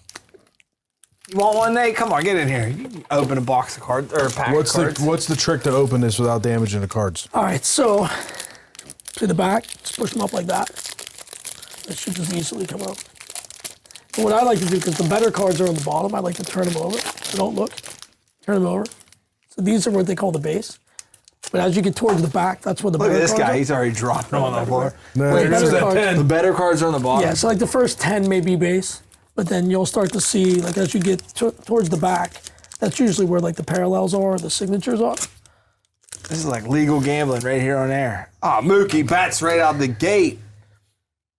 I'm always happy when I know the Oh, guy. yeah. I don't know anybody. This guy's pretty good, Mizorowski. Bill Mizorowski. And Oh, dude, I got a whole Texas Rangers card. How do I know if I got one that's any good? the back, the last 3 cards, typically the best ones. It has a number on it, like 1 to 50 or like On the front or the back? Or does that have an auto? Where would the number be? Oh, what happens Could be if it's like backwards? usually in the back, in the middle, or somewhere on the front. That one was backwards in there. That's usually the better card. Oh, this I guy. got a Matt Shaw. This card's pretty cool. Will West screaming his face off. Oh, what's this? Bryce Harper. There you go. Is he still worth anything? This card surprisingly don't sell well. Looks pretty. You got a Corbin Carroll that looks different than everybody else. Isn't he a country singer? Does that have any numbers on it or an autograph? He bought these at Target, folks. The good ones are at his shop. It says SMLB 14 on the back. That's just the card number. Sorry, buddy. You can see I don't know shit. There you go. Oh, that's cool how they open like when you like it's like a Twinkie, dude. You Yeah. gotta find that seam. You gotta find it. It's been online when they do the live breaks. Like the guys always like make it like they play with the paper. It's like a sensory thing. Yeah. So they make ASMR it like, or you know what I whatever. mean? Yeah, it's like they play with the paper. So People get all excited. it brings back your childhood, like opening packs. Is this Mickey Mantle card any good? But then be something you just like slammed it down. I'm getting them. I gotta get cheater glasses out. For the show. We're gonna put these. If we get a good card, we'll get it. Colin Montgomery, wasn't he a golfer? Yeah, if we get a good card, we'll get it graded and we'll put it on your wall somewhere. Mancini memory. It Takes Two. Takes two for what? Slugging pair Sparks Mets. All right, here's the big one. What do we got? Come on, Joey. Fernando Tatis Jr. Yeah. He's one of the better players in the league. I know. I was hoping he was a pirate. I saw the black and yellow there. I wanted some pirate action. We're looking for Connor Griffin. All right, I got to open my Skeens. second back here. Hold on. Do these have any value? Yeah. Which one? The packs? No. I mean the plastic. No. Nate loves the noises. What's that called? Like ER? ASMR or whatever. ASMR. Yeah. Ask them out. Dude, like so much. Our kids know so much too. Like they know what that means. This Like is all you. before, that was like secret. Oh, I got an O'Neal Cruz. There you go. Oh, I think he can have a good year this year. he might. I think he should play third base. What is it? What I color? think we need a what's it third look baseman. like? That's a Oh, nice card. Yeah, he missed that catch. I was at that game. Let's open that. Let's get some packs out of it. All right, going into football. And give them the video. Yeah. Why don't you guys put them Starters up collection. There you and go. give them to your kids. There you go. Dude, they make it look like this thing's full. But yeah, they put them on the middle. Yeah. How many bags are in there? 6. I was at the airport the other day, and they have a machine that you can buy packs of or boxes of cards in at the airport. My issue is, what if you get a good card? Like, what do you do with it? Like, where are you going to put it? Yeah. Like, it's going to bend. You're going to get a corner or something. You're like, So, sorry, Chief taken. you know. Here. Cancel the trip. Oh, I got Yeah, another- can't see. Yeah, you pull the right card, you just turn around. Here, you do that with them. I got Nick Gonzalez. There you go. You got the pirate pack. Another pirate. Pick 2, bud. You ready? Now these are all from your shop. These are all from the shop. We need Fresh some case. wieners. So these just came out, I think, early last week or early This is week. draft stuff. So these are gonna be college cards. So these are mega boxes. So these are bigger boxes. Okay. I think you have a better chance to get it downtown, like percentages wise, than these ones. And this is what's considered the blaster box, which is the smallest box. Okay. But those are the megas. These are blasters, and then they have hobby boxes, which are usually only sold at like card shops that have like a license, and those are the ones you're guaranteed to get like down or So on the front, Signatures or- here they have Henry and they have Judy. So this is obviously new because that's one thing you got to watch at Target. It'd be like 2 years old box sitting there.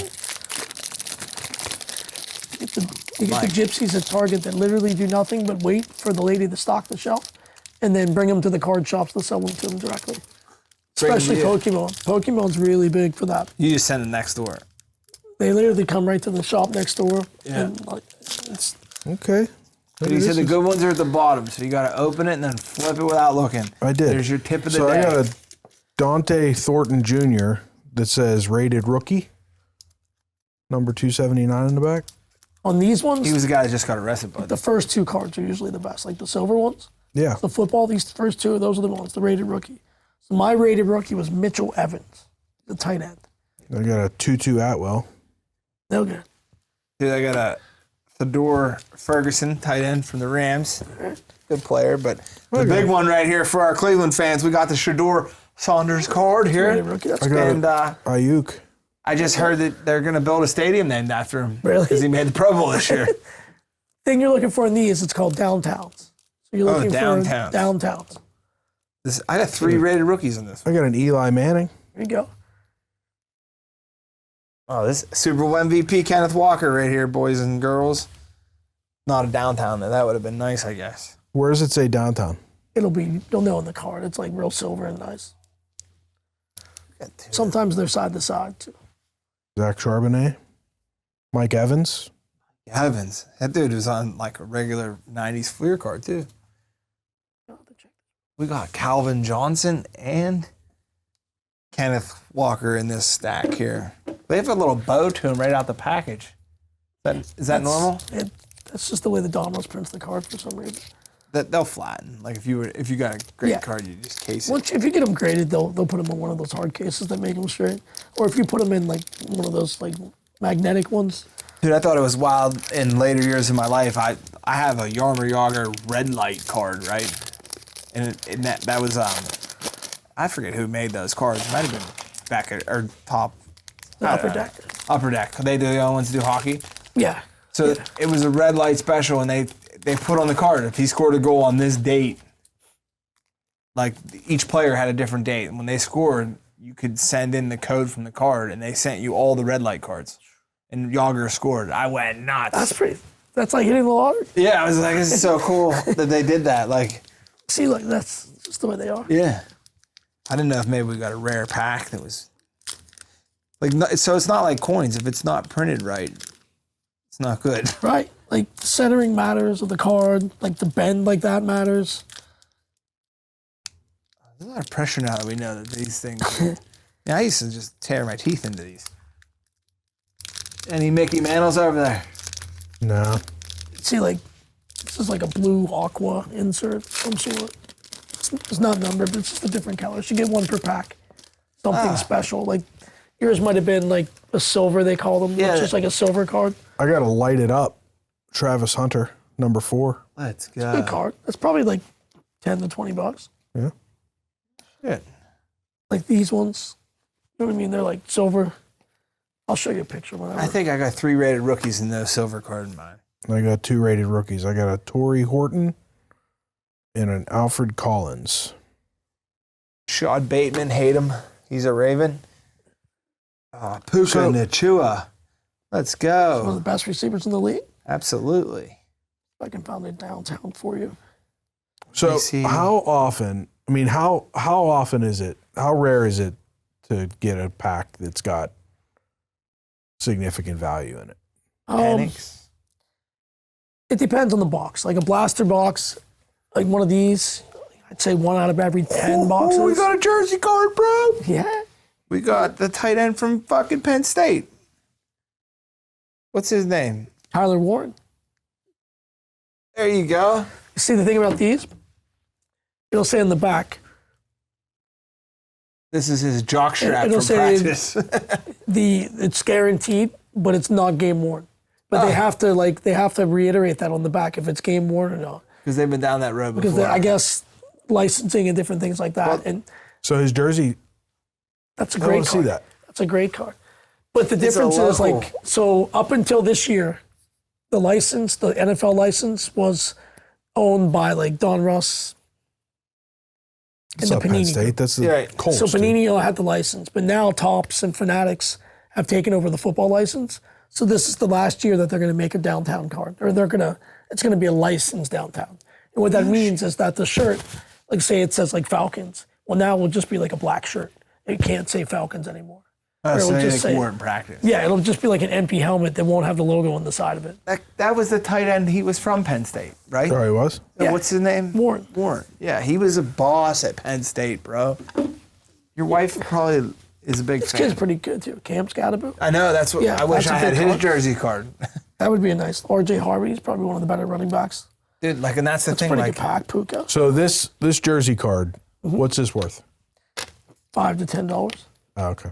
when he's the offensive player of the year in 2 years. Yeah, right. I mean, $25, $30. they're still making Calvin Johnson cards. I got a Calvin Johnson card. He was the running back, though. You give these to your kids. Putting them on the shelf.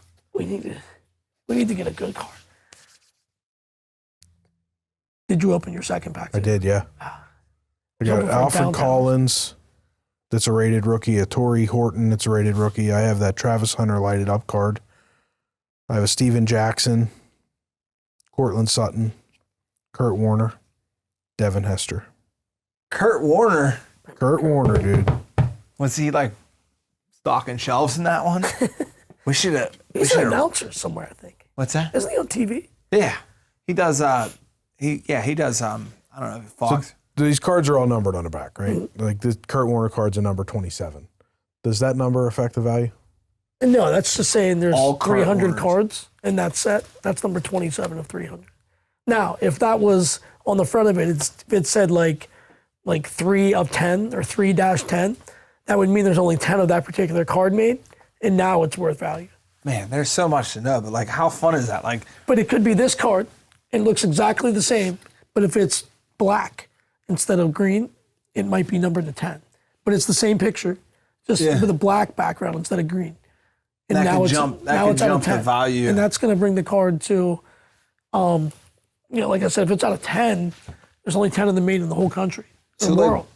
Your suggestion to like a parent, like say he said about Vinny, or if my son, he gets into this, what's your like best advice you could give to someone? Like, obviously we all were cautious opening these. Yeah. Obviously take care of the card. And there's only so much you can do to take care of it. But what I truly tell people, and I shouldn't say this, but this is the reality of it, is that if you like a player and there's a card that you want, buy the card. Because opening boxes, it's chasing. It's like when you go to the casino and you lose $300. Well, the first thing you want to do is win your 300 back, but you end up losing 300 more. Because you're always chasing to catch up, Or if you would have just bought it in the beginning, and spent the $300, then you're not that's the card. Yeah, you can walk into your shop, maybe have it in a case. I got a bunch of cards you can buy, high end, low end, $1, $5, $1,000. But the thing is, people still like the idea of the gambling portion of it, where you're opening packs and maybe you get a downtown, or maybe you get, a one of one card. Like when I opened that one, like I kind of saw that jersey. I saw that card was different, but I made sure I didn't look at it till I got to it. Right, Like, it's that's like the fun of it. Like everyone has their own thing to do when they open packs, but it's like that's the fun of it, is that maybe you do get a one of one. Does it ruin some of the fun that you know so much now, or is it still just as fun? I'm still learning though. Like I still know half as much as I should, honestly. And the hardest part for me is the pricing part, because I may price something today, and I might have bought that at 70% of what the value was that day, but there's a good chance in 2 weeks from now that value is going to be different. So that 70% might now be 50%.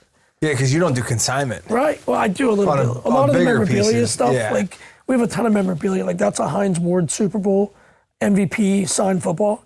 I had a guy come in that in his mid-40s, always wanted to start a store or have a game room. He still lived with I don't know what his living situation was, but he was like, I'm paying for, a storage unit every month for all these artifacts that I have that I'd rather, have them in your store. And then, if they sell, they sell. If not, I'm not paying for storage anymore. Yeah. And I'm never going to open a store, and I'm not going to have a game room. So why don't we do a consignment? So I've get done some things cool like that. pieces to look at. Makes the store look 3 times as good with some cool pieces. Golden just had a thing. I watched one of their episodes. Dude, it was all Nintendo games. Sega Genesis, Nintendo. Like, this dude had every game in the catalog. But think about that. Like, it's all nostalgic. Like, those people buying that are never going to play that game. Right. It's just the fact of having, like, that one Mario Kart or Dude, Super Mario Kart. I could not in the believe that the track and field set was worth millions. It's crazy. But no one saved it. And, like, the one was printed in blue, and then it went back for redesign and was printed in red. And this dude had the one that was printed in blue. There was only, like, 3 of them made. And I'm like, dude, I ran the balls off mine. Right. Like, I used mine, like... And how many people, like, never opened it? Yeah. And just kept it in the box? Half a dozen. Maybe. If that. You know what I mean? And to find something like that untouched, and you're going to buy it, and you're not going to play it. Right. And so then, literally, it's just having that. I'm so confused to who in the world would, like, remember Duck Hunt had the golden one? Yeah. Like, in Game Genie had the golden one. But, like, this guy had them. They were putting values, like, asinine numbers on this stuff. And I'm like, who in the world right now is sitting around and is like, I'm going to buy Duck Hunt Golden for $1.5 million?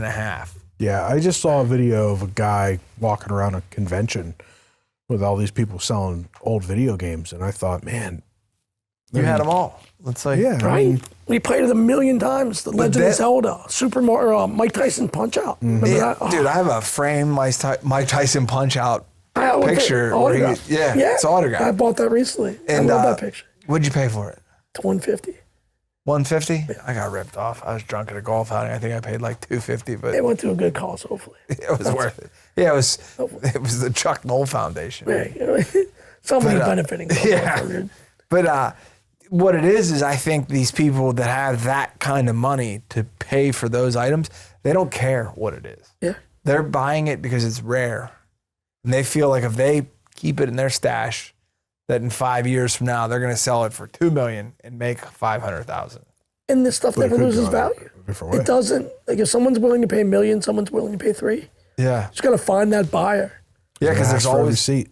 There's always this. What'd you say? There's an ask for every seat. Yeah, there's always that story of something that sold for $300,000, and there's that idiot that reads it and he goes, "I'd have paid $5 million." Yeah. You know. Right. I had an incident today that there was a card that we just got graded and came back. It was a downtown, the receiver for Carolina McMillan. But they're downtowns. Downtown. The guy comes in, he was like, I had a price that's $800. He was like, I'll give you $600. I'm like, the most recent comp was $775, so no, I'm probably not gonna do it. So another guy walks in, makes me a deal. I bought some other things from him. So I'll give you $500 cash and some of the other things that equal like $710 in value for that same card. So I took it. And the guy that was sitting next to me was upset with me because he was like, I thought you were my friend, and I would, but it's like, I gotta, do what's best. I have for a the business. and people, charity here. Yeah, and people like get mad and like, you know what I mean? There's a lot of relationships in it too, where like you try not to upset people. Yeah. People get mad about the dumbest things. And what I try not to, like, people talk. And like, even though like my story was right, that doesn't mean his vision of my story that I'm telling is the same as his. So he might tell you something different. Right. So like in the community like ours, it's very important to maintain, like friendliness and happiness. Like people want to come and they don't care what the cost. Right. Because it's not about saving money. It's about that look in your son's eye when you're buying that card for him, or that look in his eye when he opens up a pack and he gets that downtown or something that, like these kids, it's truly like, an excitement for them. It makes that a unique business because you're basing like the quality, you're the only thing that can control the quality. The product is the product, right? Like if Jerry does a tax return and it's right or wrong, he controls that. When I do a shirt at the dry cleaners, I control the quality, but yours, you're simply like selling something to somebody with the hope that they might get a great card. And if they don't, there's nothing you had involved in that. So you got to build that relationship the whole way through. And if they get that great card, like I have to be better at this, and like Jerry does this a lot, so I got to take that card, take a picture of it, put it on Instagram, put it on Facebook, put it out there that, hey, this was pulled at Field of Dreams today. And then other people think that since that was pulled there, they're going to come and open up a box. That dude from the Card Castle does the spot on the Fan. Yeah. Where like every week he goes on and like whoever's big in sports that week, he'll have their card. Yeah. Like if Tom Barrasso had 2 shutouts this week, he's talking about it. And I'm not saying go on the Fan, but like it generates that. It was, there was a show in Wexford the other day, and I was talking to the guy that ran it. His name is Matt also. And he got a billboard in Wexford on 19 by North Allegheny High School. And it was one of the ones that changed, electronic. And he said he did it for a month, and the cost was $1,500 to $2,000 per week, just to have that flash 30 seconds every 10 minutes. So he's or in something $8 grand for 1 month for a billboard. So like marketing and advertising, there's no better advertising for me than having a kid wear my shirt or going to school wearing a hoodie or like, hey, I got this card at Field of Dreams, because that is, it's inexpensive. Number one, and number two, it's like, to see them open up that card in the store and like have that connection with their dad or their human being, that like there's nothing going to bring excitement like that to a kid. Dude. And it's, And as a they're parent, kid again. like you sometimes your checks and balances are skewed when it comes to your kids, right? Yeah. So you're like, I wouldn't spend $12 for a pack, but like if me and my son are like hanging out on a Sunday and that's all he wants to do, and the girls are at a birthday party, like let's take a ride. Let's go. Yeah, and that Next gives thing you know, your you're kids 50, 60 in. for an hour or two. That gives, and what Yeah. we're going to start doing, and is we're actually getting our child license now, but we're going to do like once a month between 6 and 9 on a Saturday night. Drop your kid off. We'll lock the door after we get 20, signups, or just in advance. Have them come. Say it's $100 a kid, and we'll do like live events, like we'll open boxes. And for 3 hours, you go out with your husband or wife and go do what you got to do. We got your kid. We'll teach them about like grading cards. We'll teach them about what to look for, how to open a pack. Yeah, it's like an asset to the community. It's Yeah, great idea. And education a little bit, where they're learning too, and they get something out of it because they're going home with a box, and the parents get their night out to go to dinner and know that their kid's safe, that they're not going to go out on Route 8. Dude, they then can your come kid hang out with texts you us. and be like, Dad, I just pulled this rookie card. It's worth 3 stacks. You're like, turn around, we're going to Hyde Park. Yeah, right, they stay out all night. And the good thing for me too is like the store owner is that if that person opens up the card, opens up this box, and it's $30, and they get it downtown, now they'll say, listen, I walked in here with $50. Now I have this $500 card. Give me $300. Right. So I'm getting that $500 card for say $300. That person's walking out with $250 more than what they started with, the static, and the rest of the cards that maybe they made another $30 or $40 in the box. And So it's everybody's like happy. everybody wins. How many times do guys come in, crack a card, $300-400, and then just spend it? Like, Or else what else happens is they'll bring in like a card that I'll buy from them, and they'll Buy buy a pack boxes. and buy boxes and walk out with nothing. yeah. Sometimes, or they'll walk out with something, but never the card that they sold me. It's never Yeah. the value of the one they got. Yeah. So happened today. I made a trade. It was like $100. Dude said, just give me one of these boxes, and he didn't get anything. So I felt bad, but You can't feel he bad. spent the $100 on. You know what I mean? So like it was a win-win for me. Hey, he just tried to double down. Yeah, That's all. right. He hit on black, and then he tried to ride. Yeah. And he didn't. That's awesome. Yeah. I mean, the internet has fueled that fire too. It's how you make people feel, like how they feel. If you can bring back a piece of their childhood, or at least a piece of their happiness from like opening packs, or at least see their kid connecting where they normally don't nowadays, it brings a joy to me that it's not about the money. Because I definitely, the money will come. But Yeah, it's a rush. I mean, It's- people like rushes. I mean, yeah, it's pretty much. It's a rush for kids. It's a rush for the parents. It's something they do together, which is cool. yeah. Now, revenue-wise, do you sell a lot of the memorabilia, or do you think the majority of your revenue is coming through cards? NFL football cards, pretty much 80% of the business. Now, will that shift now that football season's over? No, this is only my first year. I mean, full year last year. Yeah. But I noticed last year, it was quarterbacks. Do you think Madden has something to do with that? Like the game? Like kids know these guys? I Like, think it's fantasy football. yeah. I think yeah, because that's between kind of like fantasy. gambling, and I think players. Like I got into the business originally when I was a kid. We used to play this game called Stratomatic. And Yeah, it was oh, like yeah. a scorebook. You keep stats and you'd roll dice and you'd keep we had a scorebook. Dude, we and played that. I played was that like the in my original fantasy mid-20s. football. It was insane. Yeah. Dude. It was so fun. You roll dice and you have the cards, and for everything you roll, we'll say home run if you roll 2. So we're kind of keeping stats. But that's how I got to know players. People traded those too because you could buy different lineups for Stratomatic. Yeah. You know what I mean? So you could buy the 88 A's Yeah. and put them in your Rolodex, and you would play. That's how you would play. The original fantasy football, people would have to go to the box score in the paper. The USA Today. Yeah, Sunday morning. and then they would have an morning. edit, that would come out 3 days later suck. that would fuck the whole thing Yeah, up. because you think you win. You win by a Right. point, and then they edit it. And you might have lost that sack. It was worth 2 points. And then And you I lose. think that's when fantasy football was at its best, though. Yeah, right. Because it was pure. it's easy now. People it's can instant. go on and hit, put my Becky lineup and in. Munhall's doing hair and has and two then- fun. have a And it chance. gives you the projected points. and Yeah. It gives you your percentage the whole time. And And that makes everybody there's- an expert, though. That makes everybody an expert because they can Everybody win thinks they're based on what people Yeah, hit a button. That's what I There's think. no skill anymore. Some of these sports lose their luster.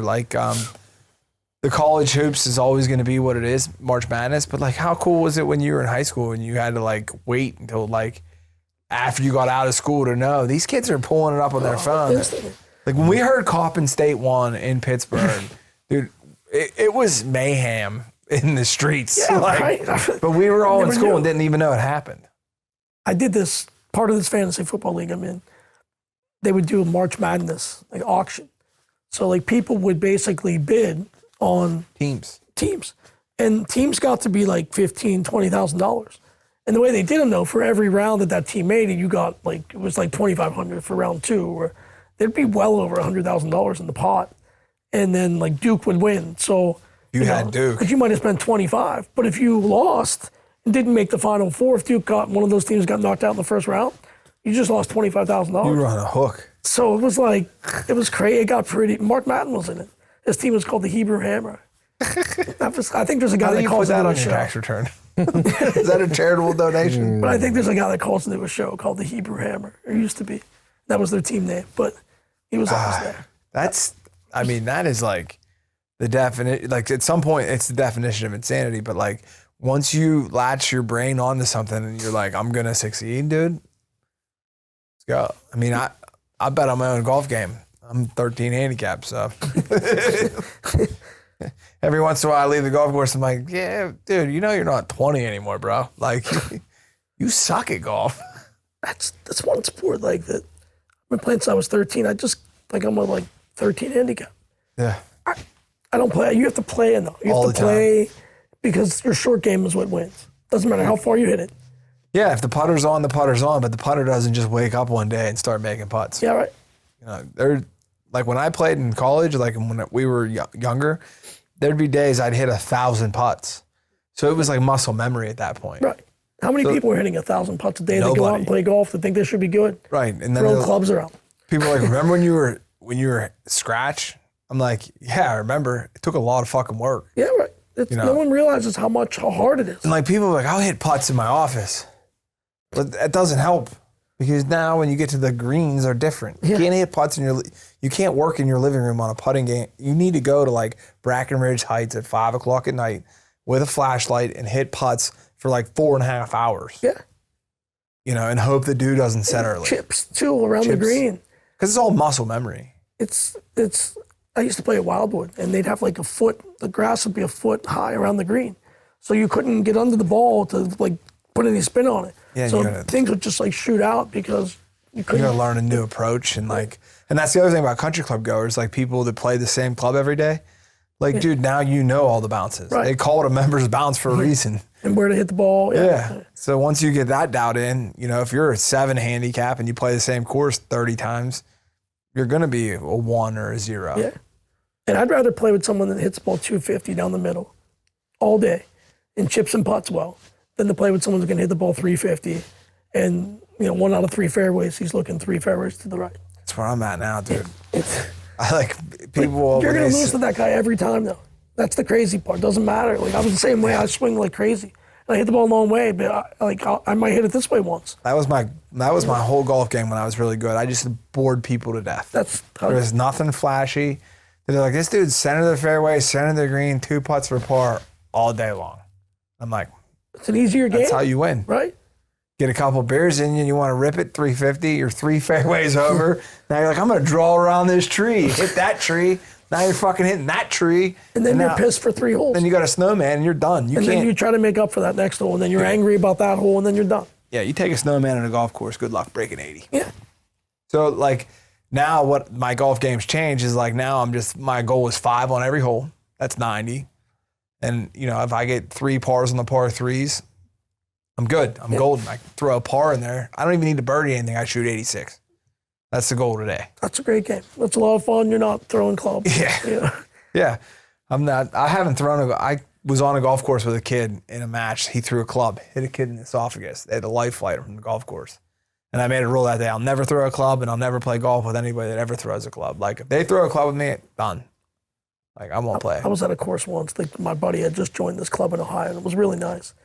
And it got to be like hole 7 maybe, and the F-bomb start. And then it was slow play too, so that was even aggravating him more. And before you know it, putter went flying. You know what I mean? In this country club, he just joined like 2 weeks before. He like knew everybody's name. He was like Mr. Country Club, and he's throwing fucking putters everywhere and shit. Yeah. That was it. I never played with him again. Ever. He asked me probably 20 times after that. Beautiful course. I never played with him again. He probably doesn't play at that country club anymore either. He lives in Phoenix now. Gary's gonna start golfing. Yeah, I might try this year. Yeah. I have clubs and I golf. I'm awful. I think you're better off taking a lesson now than going out being awful trying to get better. I told him. I said, take lessons now, because You know what I mean? To go out and torture yourself and shoot 130, it's not going to be fun for you or anybody. Yeah, and if you get a lesson or two, and I'm telling you, you'll get all the bad habits, or at least you'll have an idea what to do. Not that you don't, but it's. But I told like, him, I to said, take dude, lessons I'm now. a better teacher than I am a golfer. Like, I've had You can friends see. that could shoot like 160, and then we golf like 10 times, and they're breaking 100 or getting close to it. Because I know all the stupid things people do. Like, and you watch all these videos, and they tell you this, and that. But the thing is like, you're not going out for the PGA Tour. I'm just want to make people respectful golfers. And that's all you need to be. Yeah. You can shoot 110, be fast, have fun, and enjoy it. And everybody will ask you to come back. But if you shoot 89 and you're slow and a dick and you're throwing clubs, you're never coming back. Fast, bad golfers are my favorite golfers. Yeah, I probably qualify more in that. I don't know that I could even break 110. But my whole thing is like, I'm not the guy that's going to spend 25 minutes looking for a ball. I'm dropping another one. That's it. I'm not going to waste everybody's time. I'm not going to hold up the game because I got to go, oh, hold on, guys, I got to find my ball. I'm going to do one of these. Yeah, I don't fucking know. Like if you're in a match or something, then you take a little bit more time. Yeah, you're not trying to win the or club if it's membership. slow play in front of or you, the then you know what I member mean. guest But yeah, that's the best. I mean, just get through the round. Like it's Yeah. And in your profession, you know, I'm sure you get a ton of invites. I do. And if you just look for the ones that say foursome, that mentality is a winning mentality. Yeah. But you don't want to start getting the scramble invites because people start inviting you to scrambles. Like carnivores is a good scramble. It's fun. Yeah. But there's not many you go and like, I don't want to stay for the dinner. I don't want to wait for the prizes. Because even if you win a prize and you don't know anybody, it's not fun. You know, You're it's- not winning a It's scramble without it. uncomfortable. Yeah. You know, even if you win, it's very uncomfortable. Yeah. And nobody knows you and they think you cheated. Pretty much. Yeah. Yeah. And the thing about that too is like, I think that also hinders your game. Like if you're trying to get good at golf, because if you're the best golfer in the group and three guys hit okay shots, then you're just grip rip mentality. And now you're trying to do something you never do on a golf course. And they're like, hit it further. And you're like, yeah, I'll get 6 more beers in me and I'll run at it like Happy Gilmore. I don't give a shit. Yeah, right. But it's not going to benefit your golf game. But like, yeah, golf's a sport like it just gives for life, you know. It's like an individual. Like And it you can't opens rely on a doors. team. That's my last business when I had the credit card business. Like I met the guy at Lapone on the golf course. He was the golf champion, golf pro, or club champion At Wildwood. at Wildwood. And we were together and said, if you ever want to do this on your own, let me know. I have a couple investors that would be interested. And there it is. Yeah. That's how I met Jerry. That's pretty much, because after that was taught, yeah. Yeah, I mean, and I knew you before, and then when you were talking about this, and he was telling me you were doing this, you know, it seems insane, but like we sit down for an hour and totally makes sense. And where's location number 2 going to be? You know, that's right. So we had taught franchising and one because Field of Dreams is a cool logo. It's a cool name. So we did. I just have to get this one to a point where Yeah. I don't have to be there all the time. Yeah, franchises are not built in ideas and books. They're built in raw experiences. It's just like, what are we like? Where like what am I focused on? Like, what should I be selling more of? Like, is it boxes? Is it individual cards? Is it memorabilia? And it just depends on who walks in the door that day. And that's the crazy part is like I can get the best boxes and they might sit there for weeks, but then I might have one person come in and say, "Give me that box from 2006," and want like some older stuff. So it's just like I don't know if they're collecting and they're missing a couple cards in their collection that they need that I might have, or if they're just looking for cards for their grandchildren. You know, it's like whoever the next person is, like they may want a Heinz Ward signed ball and spend $400, you know, but that's their favorite player and that's what they want. And they just happen to be it. So it's like, that's my focus issue is like, where do I make the most money? Right. And what should I spend the most? Because if I sell 10 of those boxes, I got to buy 10 more. Right, and your business is revolving. Yeah. So it's like you can't just take the money and say I made $1,000 this week because now I got to buy the next set of new release that comes out for Donruss or if it's a new baseball release or Topps or whatever it may be because they're always coming out with new releases. And that's what people want. And then if I don't sell all 10 boxes, now I'm stuck with 3. That's still going to be hope my they're inventory. Yeah. And hope that I don't open it. No one's going to buy it. So it's like, it's a constant, like, just keep putting money back in, Yeah. without actually. So where where's the shop? It's right on Route 8. What's the address? It's 5349 William Flynn Highway. It's about a mile north of the Turnpike. The Gibsonia exit north, headed towards Butler. If you know where the North Park Clubhouse is, it's right across the street. Do you have a website? Yeah, it's fodcardshop.com. Awesome. Check it out. I've been to the store. It's great. Cool spot. Cool place. I can't believe I haven't bring been there kids. yet. We'll have to go out. So, thanks for coming on, buddy. Appreciate it. This was Thank awesome. you very much. Thanks, bud. Thank you for listening to Between Two Bridges, a business-to-business podcast. Find and follow us on your preferred podcast streaming platform. Like and subscribe, and leave us a rating and review. You can join us socially on Facebook, Instagram, TikTok, and X. You can email the show at info@betweentwobridgespodcast.com. Until next time, make it till you rake it. All right, what's the plunger? Dude, I thought you put a different shirt all right. on. I'm That's a like, oh, sponsor. you're going to throw people for a That's loop a here. sponsor. One Tom Plumber.